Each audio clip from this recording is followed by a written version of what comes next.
Om Sahana Vavatu Sahano Bhunaktu Sahaviryam Karavavahai Tejasvinavadhitamastu ma Vidvishavahai. Om Shanti. Om Purnamadah Purnamidam Purnat Purnamudachyate Purnasya Purnamadaya Purnamevavashishyate. Om Shanti Shanti Shanti. Shruti Smriti Purananam Alayam Karunalayam Namami Bhagavat Padam Shankaram Lokashankaram Shankaram Shankaracharyam Keshavam Badarayanam Sutrabhashya Kritau Vande Bhagavantau Punah Punah Ishvaro Gururatmeti Murti Veda Vibhagine Dakshinamurtaye Namah. Om Namo Brahmadevya Brahma Vidya Sampradaya Kartravya Vamsharshibhya Mahadbhya Namo Gurubhya.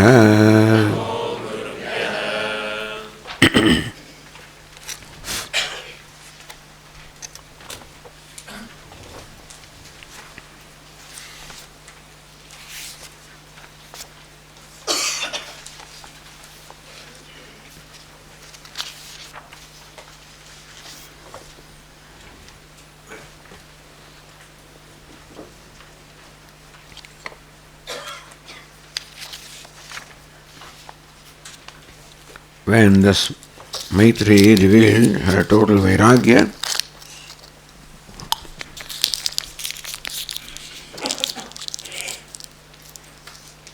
total indifference towards any material gain or material accomplishment, it was very clear that she was only interested in the accomplishments of the self. Sahovacha Yajnavalkya Priyavatare Naha Sati Priyam Bhashase.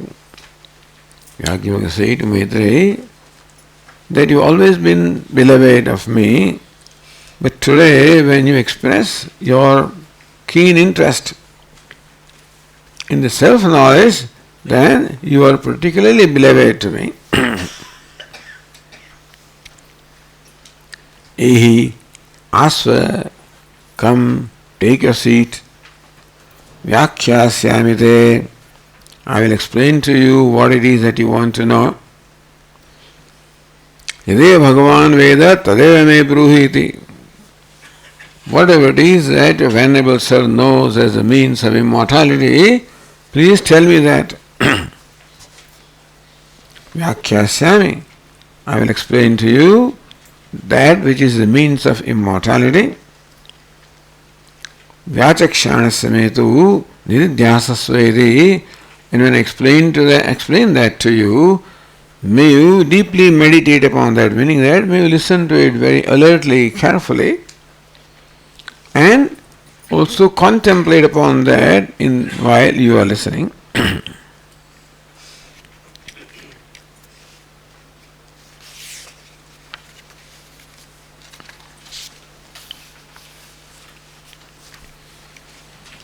Then Yajnavalkya made a very famous statement, Atmastu kamaya sarvam priyam bhavati.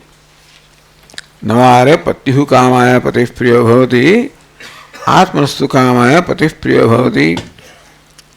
Hey Maitreyi, it is not for the sake of the husband that the husband is dear to the wife. It is for the sake of the self that the husband is dear. And so on and so forth. Not for the sake of wife that the wife is dear to the husband. It is for the sake of self. Atmastu kamaya sarvam priyam bhavati.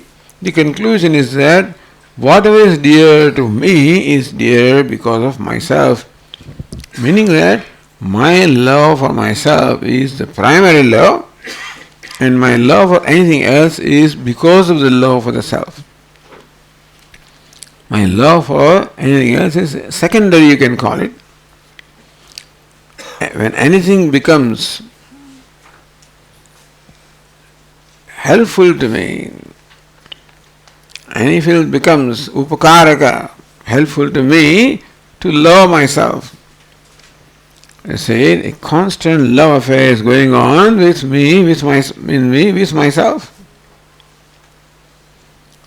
And whatever helps in that, whatever becomes an aid to that, also becomes secondarily loved. So if you become favorable to me, if you make me like myself, if by your words or by your behavior in any way, you create in me the feeling that I am likable, by your words or behavior you make me comfortable with myself, then I am able to enjoy myself, and therefore I enjoy you also as a consequence. My enjoyment of anything else is conditional to my enjoyment of myself. Therefore, I like those people who make me comfortable with myself, who create in me a sense of self-worth, who create in me a sense of self-liking, by their words, by their behavior, by their very presence also. So people just make me feel good about myself. And conversely, some people by their very presence make me feel bad about myself. Then I don't like them. Swami once said, see, somebody doesn't like me just because I am there. But that may be so because just by being there, I somehow make that person uncomfortable with the self. And that is how ultimately all that is going on is my love for myself. Except that the idea of the self keeps on changing. Very often, my son who is so dear to me, he takes the place of the self. Sometimes my country takes the place of the self. Meaning that is in fact gauna in the sense secondary. I know very well that my country is not myself. But I could have so much love for my country that I may be willing to sacrifice my life for the country. Under those conditions, the country becomes the self. My son can become the self. My wealth can become the self. Or my body can become the self, that is the mithya self. And finally, when the knowledge takes place, I know myself is Satchit Ananda, and that is the true self. So definition of self keeps on changing in different circumstances. But whatever my definition of self is under those circumstances, that is the self that is most important to me. But this we may note that the idea of self keeps on shifting. It's not always the same. The idea of self also changes depending on the circumstances. We wish that ultimately the idea remains one, and that is, I recognize my true self as a self under all conditions.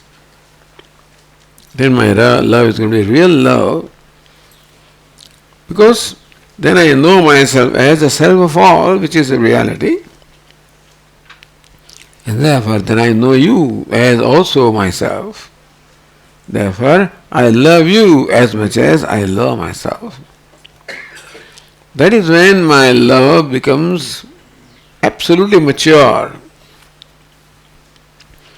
And that is the purpose of the self-growth or emotional maturity, in the words of Puja Swamiji. And this automatically happens as the purification of mind takes place. We do not have to make a special effort to love somebody or something.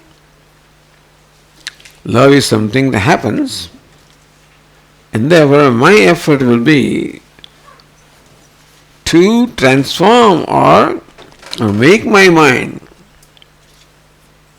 form my mind such that it automatically loves things. That is called the purification of the mind.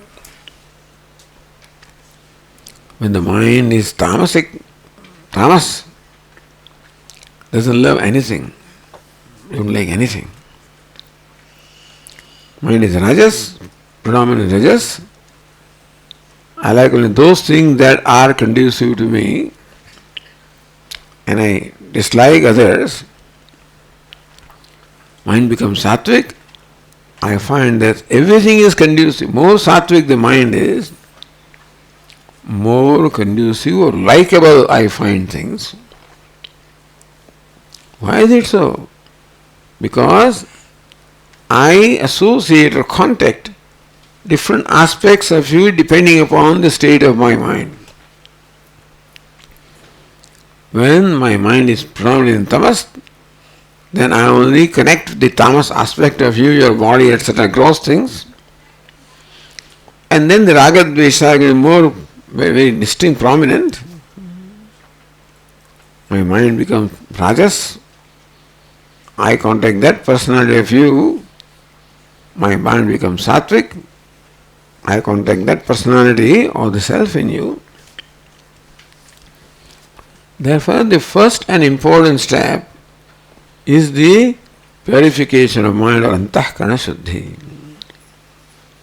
To make my mind become free, progressively free from raga and dvesha, attachment and aversion by Ishvara darshan. So Ishvara is the same in all. So that's what karma yoga is, that's what we can do, recognizing the aspect of anybody which is common to mind, the extent to which I can see in you myself, to that extent, my raga dvesha as well will go.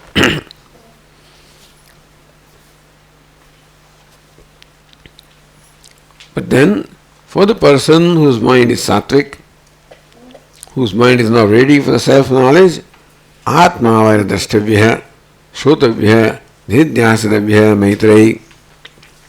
Hey Maitreyi, Atma. So, Atma is now, it is for the sake of self that I love everything. The self is most lovable. And later on we reveal that the self of mind is the self of all.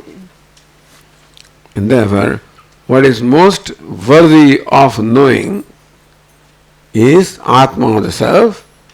And what is the means of knowing the self? This Upanishad reveals the means of self-knowledge as Shravanam, Mananam, Nididhyasanam. Therefore, the statement is made here, Atmavara drashtavya, Shrotavya, on the page 11, in the first line, Atmavara drashtavya, Shrotavya, Mantavya, Nidhyasatavya, Maitreyi. Therefore, since anything and everything becomes dear to me because self is dear, therefore, now what's the connection? Atmastu kamaya sarvam priyam bhavati. Whatever is dear to me is dear because the self is dear. Therefore, tasmat, what is that? Tasmat atmavara drashtavya. Therefore, that shows that Atma, that I am is Atma, that you are, because it is for the sake of Atma alone that everything is dear to me. And therefore, Atma is the same, and that should be recognized by Shravanam, Mananam, Nidhyasa. Atmanovar darshanena, Shravanena, Matya, Vijnanena, Idam Saram Viditam. The reward of self-knowledge is that when I know the self, I as well know everything. So this is the pratigna or proposition that we come across the Upanishads in more than one places. There's one place when we come across this proposition that by knowing one, you know everything. Here by knowing Atma, you know everything. Chandogya Upanishad, by knowing Sat or Brahman, you know everything. So this proposition of knowing everything apparently seems to touch everybody because we are in fact seeking to know everything. Whether we recognize that or not. But our curiosity to know everything, the curiosity to know, the first thing I open is newspaper in the morning, listen to radio, look at WhatsApp and this, that and whatnot, is my curiosity, desire to know what is happening there, what is happening with you, what is etc. etc. So this jnana, the desire to know, is primary in the human intellect. And that jnana, the desire to know everything, if it is satisfied, then only there will be a settlement in my mind. That now I have known whatever had to be known, that I know everything. There is no way that we can know everything. There is no way that we can know all the stars in the sky. No way that we can know all the grains of sand. No way that we can know how many hair there is on my head. And still I want to know everything. So Upanishad says there is that one thing, knowing which everything is as well known, meaning that by knowing that you get the satisfaction of knowing everything. Not that you know every grain of sand, but then you have the same satisfaction as you have known everything. And so that satisfaction, call it ananda, call it freedom. Atmanovare darshanena shravanena matya vijnanena idam sarvam viditam.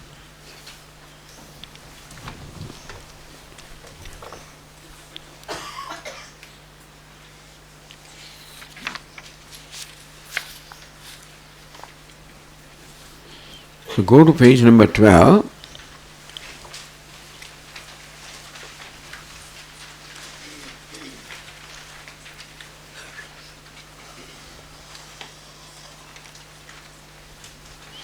In the first line, the Bhashya says, Tasmat loka prasiddham etada atma eva priya nanyat. This is loka prasiddham, something that is well known in the world, that Atma, self alone, is dear and nothing else.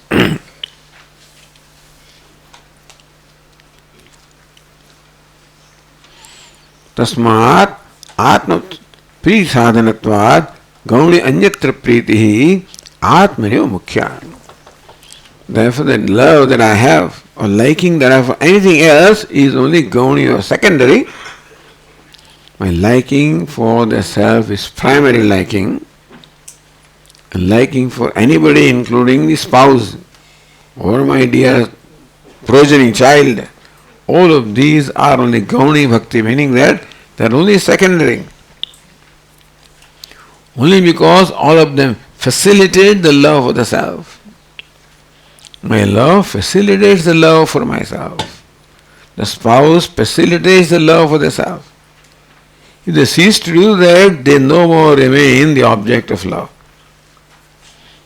My son, as long as infant and up to 1-2 years, then it's very conducive. I love, hug the child, infant. Slowly when the infant gains a little sense of individuality and then it starts expressing its own likes and dislikes, And by the time it is 4-year-old, and then modern child says, my dear, please switch off the TV. Then he says, do I have to? Then it confronts me. Then slowly that love starts draining out.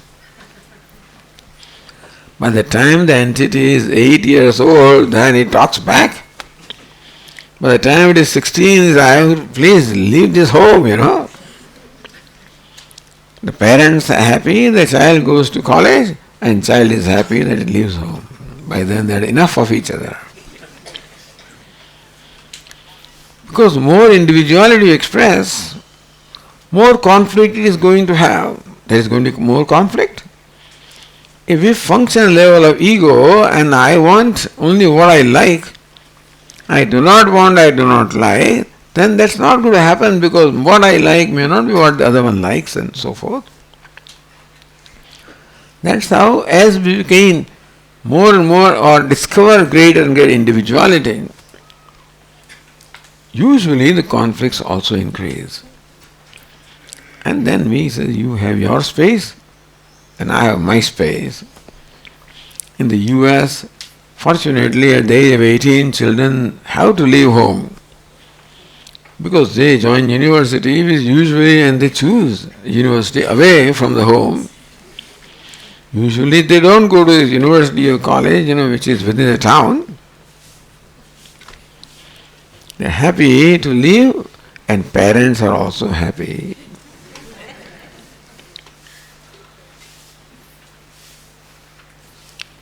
But that is because the idea of the self keeps changing.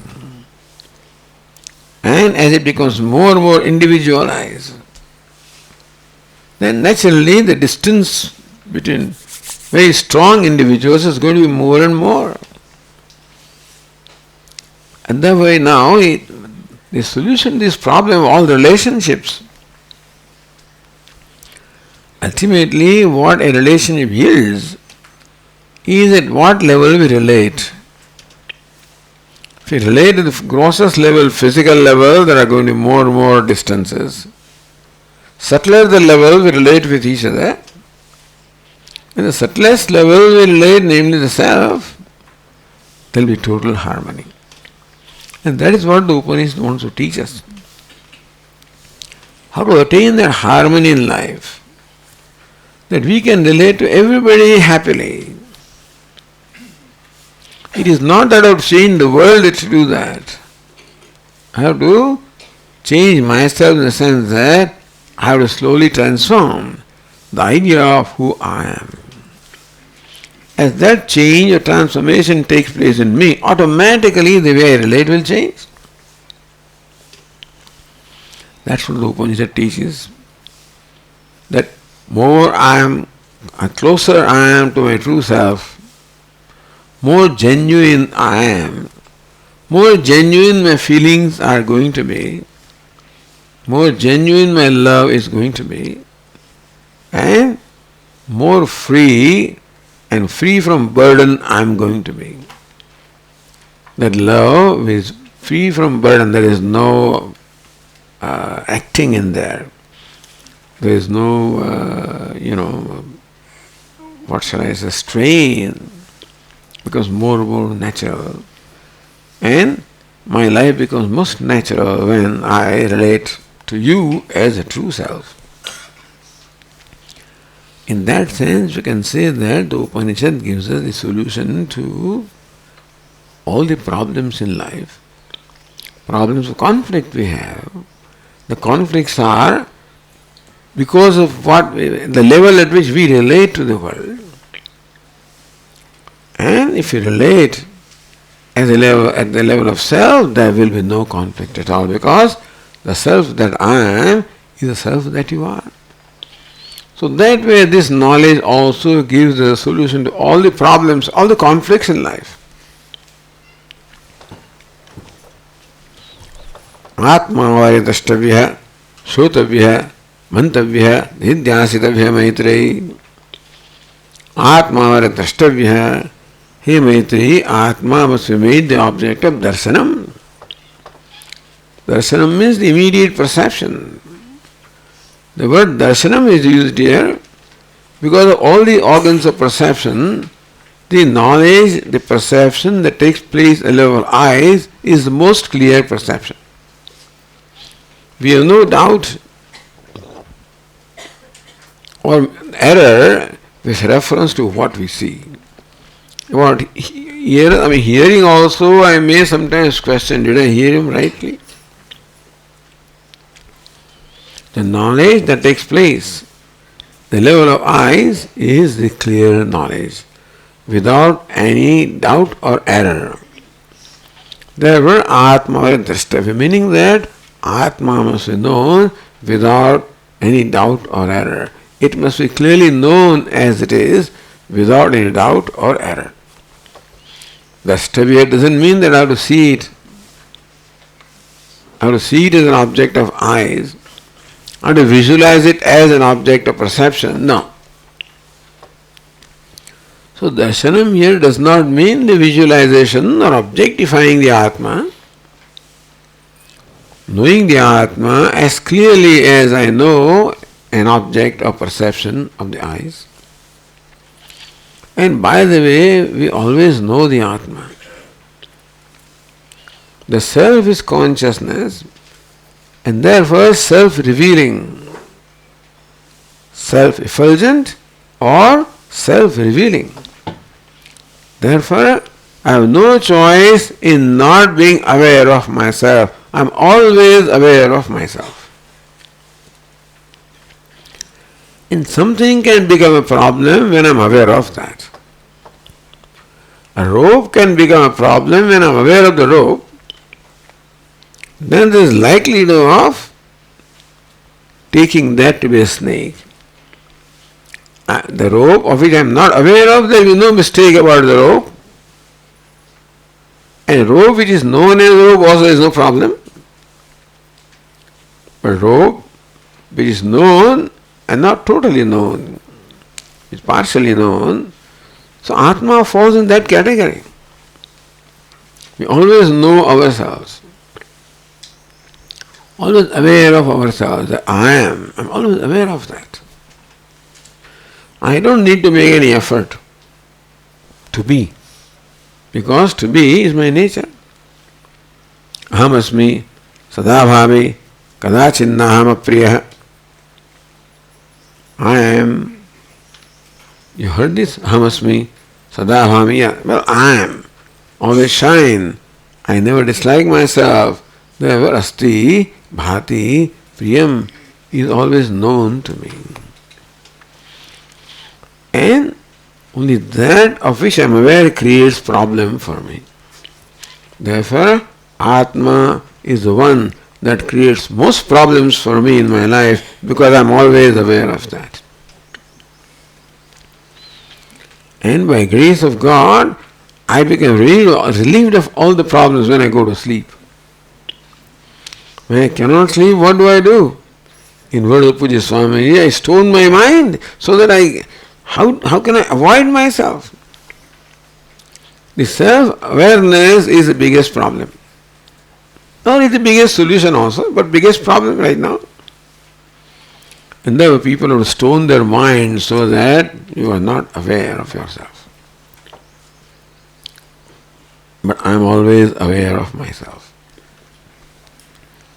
And therefore, and unfortunately, in that awareness also, there is ignorance, that I always take myself to be other than what I am, contrary to what I am. That I am Brahmana, limitless by nature, and I take myself to be a limited entity. That just happens. That's how Bhagavan has, this is what Bhagavan has done, Ishvara has done. Otherwise there will be no creation, no need for creation. This srishti will not be required if there was no ignorance. Ignorance in the form of this misconception. Knowing myself wrongly is the cause of all creation, sustenance, destruction, etc. So Bhagavan has done this so that the world goes on. Swami, everybody gets enlightened, then that's not going to happen. Some people are just concerned. What if everybody becomes enlightened? What happened to the world? Nothing is going to happen. There are countless people. So even if people get enlightened, the countless will remain countless. Anyway, that's just academic question. But because I am aware of myself, therefore the self is the greatest problem for me. In the words of Puja Swamiji, I am the problem and I am the solution.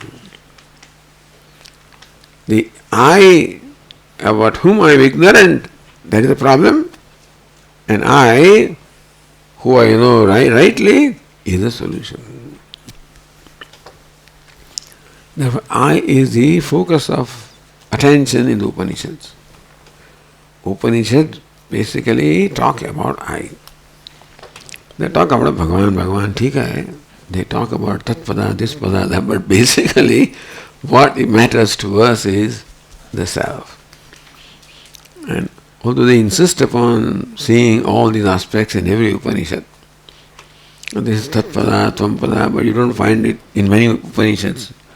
Like in Kyono Upanishad, etc., you don't find any Tatpada, all there is this Tvam. I don't want to confuse you, but what I'm saying is the most important thing is, because Swami, you are saying something different from some other teachers say it, so I don't want to do that. But what is important is the I, that is the most important, because that is the problem.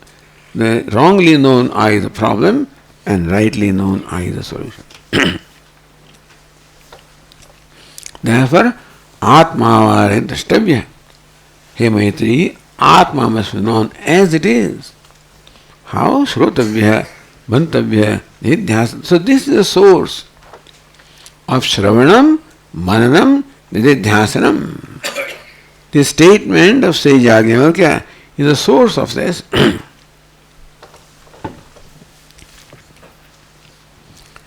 So Bhashyakara says that all these three must be done. Yada ekatvam etani upakadani tada samyak darshanam brahmaikatvisam prasidati. When Shravanam, Mananam, Nidhyasanam, all of them take place, and take place again and again, so that ultimately they all become fused into one. Shravanam may be distinct, Mananam, Shravanam means listening to the teacher. Mananam means reflecting upon what it is that the teacher has taught, or understanding exactly what it is the teacher has said. And the Nidhyasana is the assimilation of what I have been taught. So it becomes mine. So what the teacher says should become mine. That is how the Pratyaya Traya. Three Pratyayas are there. One is the Shastra, other is the Guru, and third is myself. So there must be then a harmony between among all these three.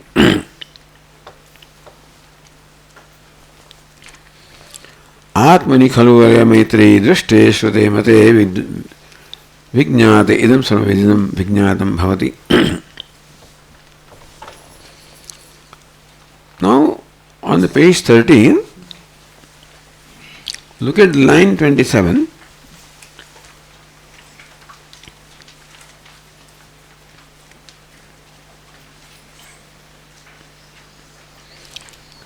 There Bhashyakara asks a question. No, I'm sorry that some of you may not be able to read Devanagari, isn't it? I'm sure. How many are there who cannot read this Devanagari script?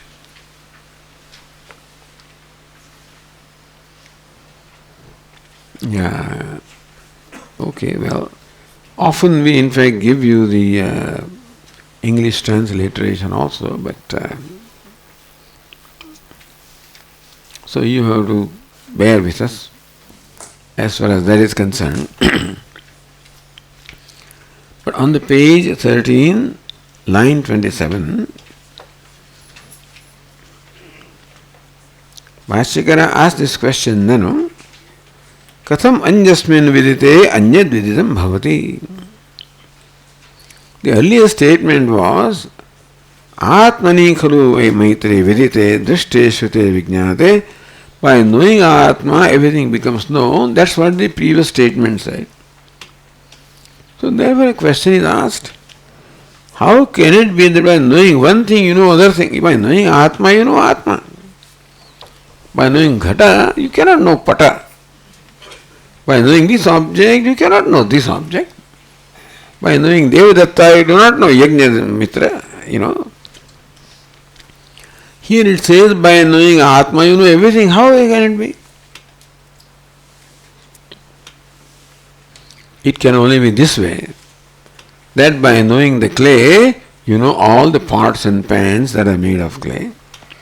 Because clay is the Atma of all the pots and pans. But anyway, here also, Nanu katham anyasmin vidite anyat viditam bhavati.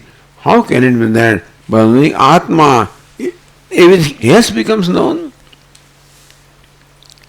Naisha dosha, that is not a problem. Nahi Atma vyatirekena anyat kinchid asti. Because nothing is there other than Atma. It is in this case, just as by knowing the clay, all the vessels or pots and pans made of clay are automatically known because this pot is nothing but clay, and this pot also is nothing but clay, and any other vessel made of clay is nothing but clay. Swami, how do you say this is nothing but clay? Then why do you call it pot? If this is nothing but clay, why do you call it pot? Why do you call it clay?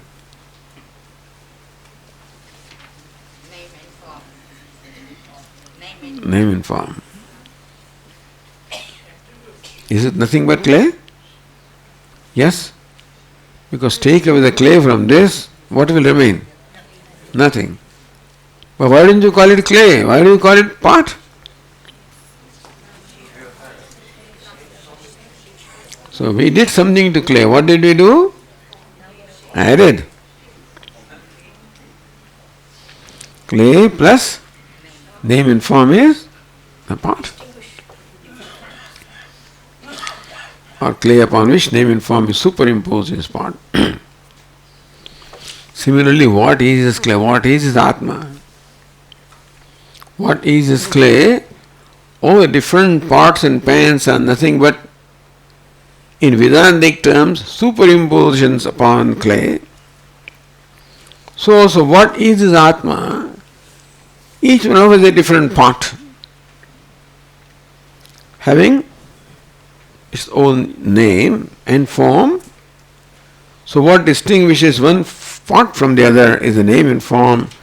So what distinguishes you from me is just name and form.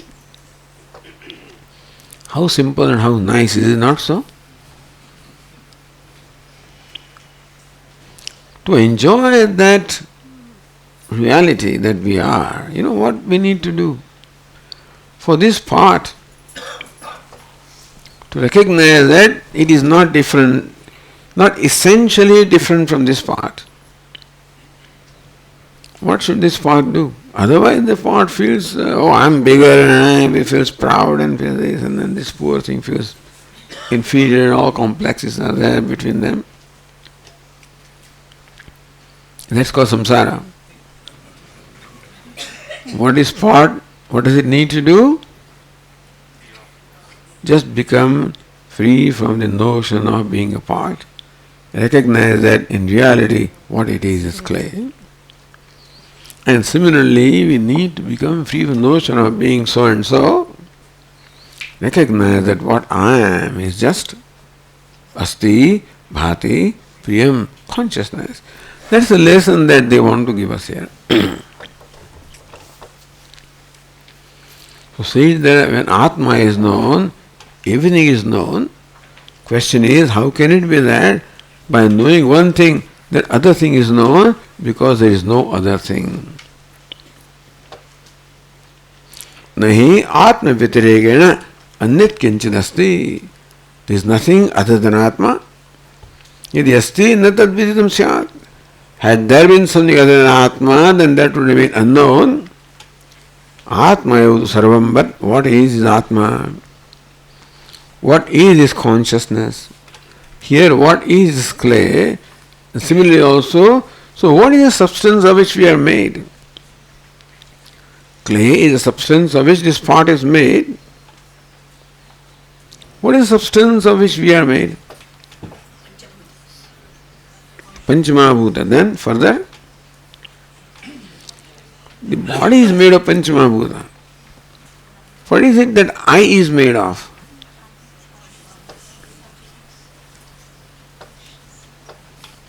That I is made of what substance? Asti, bhati, priyam, consciousness, chaitanyam. And therefore, the substance of which we are made is consciousness. So if you reduce this to its fundamental, turn to clay. If you reduce this whole entity into its fundamental, it will turn to what? Just consciousness. It's nice to know that consciousness has taken this form. And now, for poor thing doesn't realize that my essential nature is consciousness, and unfortunately emphasizes the form, not recognizing that form is not important, substance is important. And therefore, they want us to now recognize that substance. The Atma Vyatiregana Anyat Kinchidasti. There is nothing other than Atma or consciousness. This is also consciousness, and so is that, and so is that.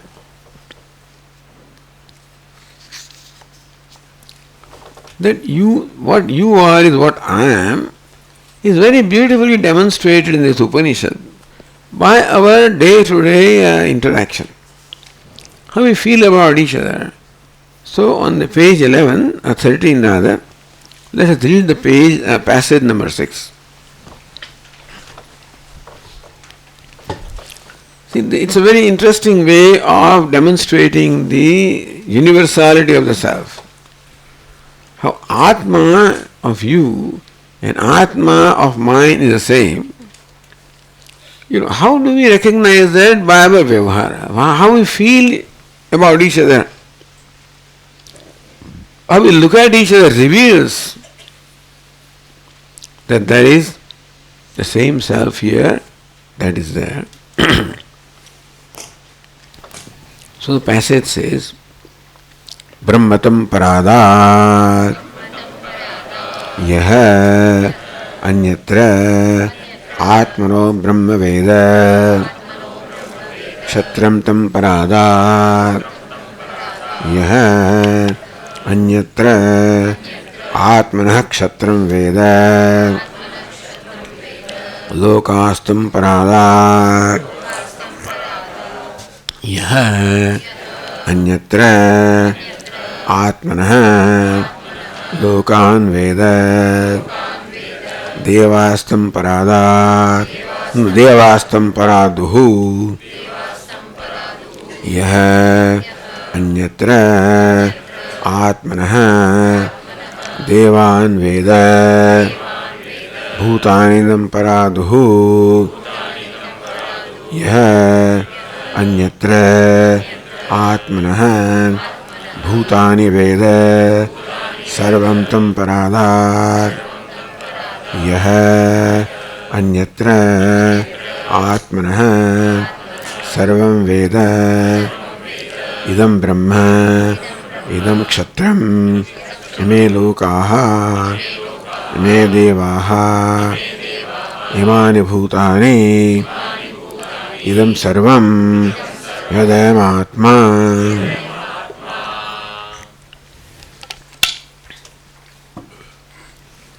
So this is Mahavakya in this Upanishad.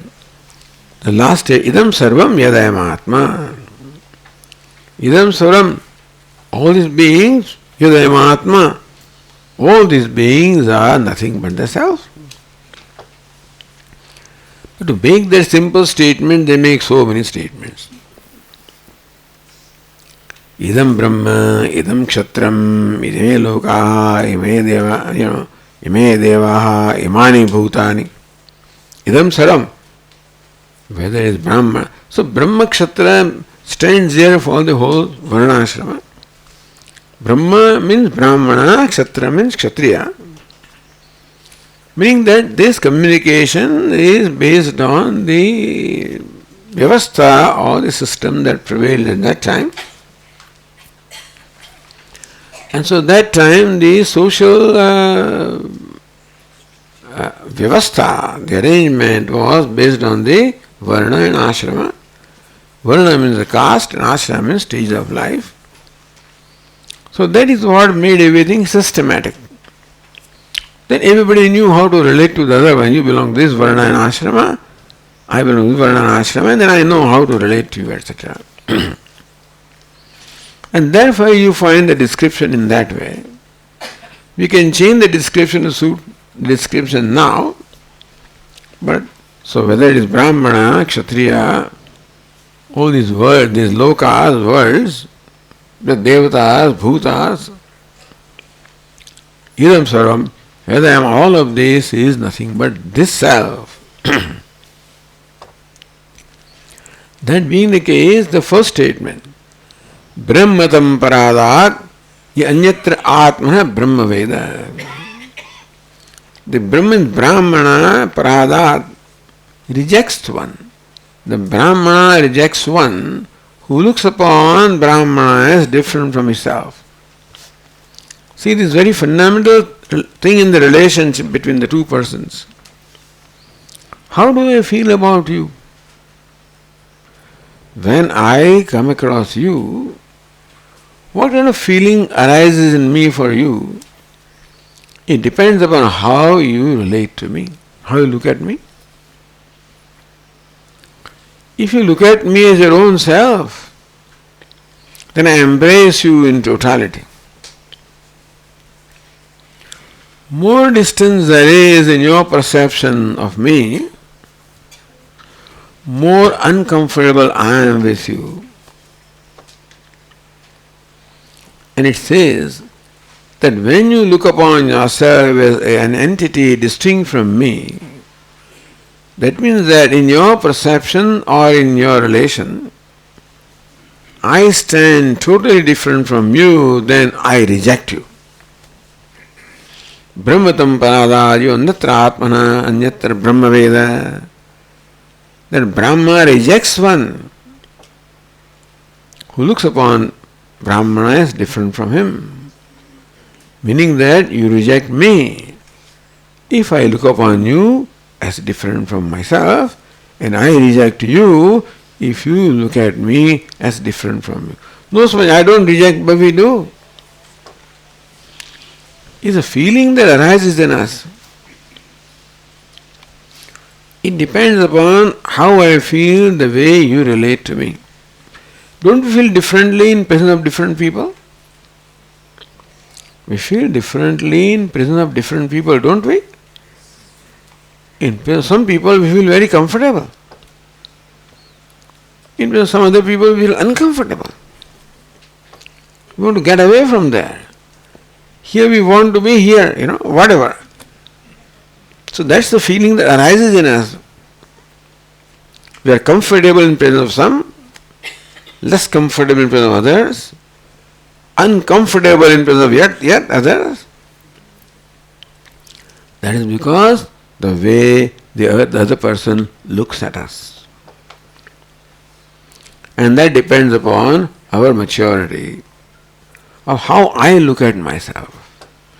If I look at myself simply as this body, then I will look upon you as another body, and then there will be a great, tremendous difference between you and I, because two bodies are totally distinct. Look upon myself as ego, look at you at ego, then there will be still distinction, no doubt, but not as much as looking upon each other as body. If I look upon myself as Atma, I will automatically look upon you also as Atma, as myself. That is when we feel the most. So when we go in presence of some Mahatmas, feel very comfortable. Because Mahatmas are all evolved people, mature people, and they know the self as a self of me, a self of you, self of us. When we are in their presence, we are very comfortable. And so, see, this is a very practical thing here as to how we feel in presence of other people. And therefore, how we should transform our perception of ourselves to feel comfortable everywhere. More fundamental my perception is of myself, more comfortable I am. So, Brahmatam paradadhya anyatra atmana brahmaveda, meaning a Brahmana rejects the one who looks upon Brahmana as different from him, and Kshatriya, and then Loka and Deva and everything else. So this is the style. They include everything. In words of Puja Swami, no glossing over. Then Devan, Bhutani, Sarvam Tam Paradat. They could have said Sarvam, but no, not Sarvam. Start with, Brahmana, Kshatriya, etc. So why is it that I am rejected by someone whom I look upon as different from myself? Why? Why do I feel uncomfortable in presence of someone whom I look upon as different from myself? Because idam brahma, idam kshatram, ime lokaha, ime devaha, imani bhutani, idam saram, yadayam atma. Because what is the Brahmana? What is the Kshatriya? What are these worlds? What are the bhutas? What are the lokas? All of these are nothing but Atma. What is the self? And therefore, what is you. What you is I. That is the reality. And therefore, closer we are to the reality, more comfortable we are in relating. Farther we are from the reality, less comfortable. Meaning that more I relate to the gross aspect of my personality, like the body, greater the distance is going to be, and more I am identified with the subtler and subtler aspects of my being, closer I will be to you. Because idam sarvam yadayam atma, the Mahavakya, idam sarvam yadayam atma, all this is nothing but the self. That's the reason why, knowing one thing, knowing Atma, you know everything, because what is Atma?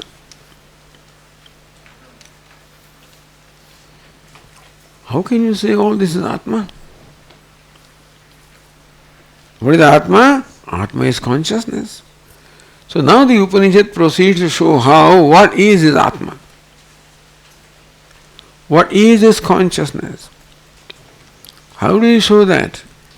That what is clay?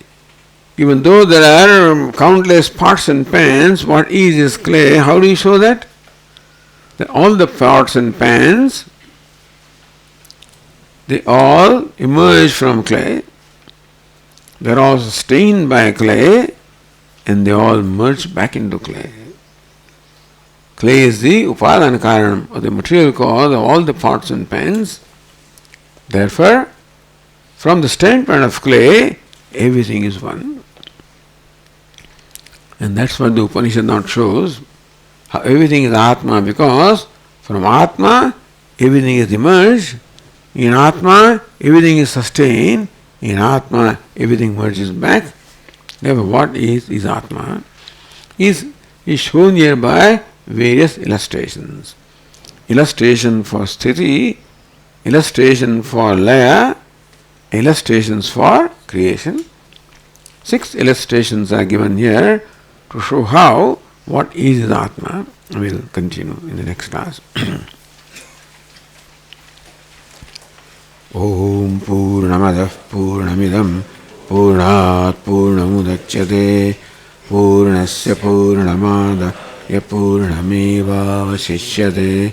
Om Shanti Shanti Shanti.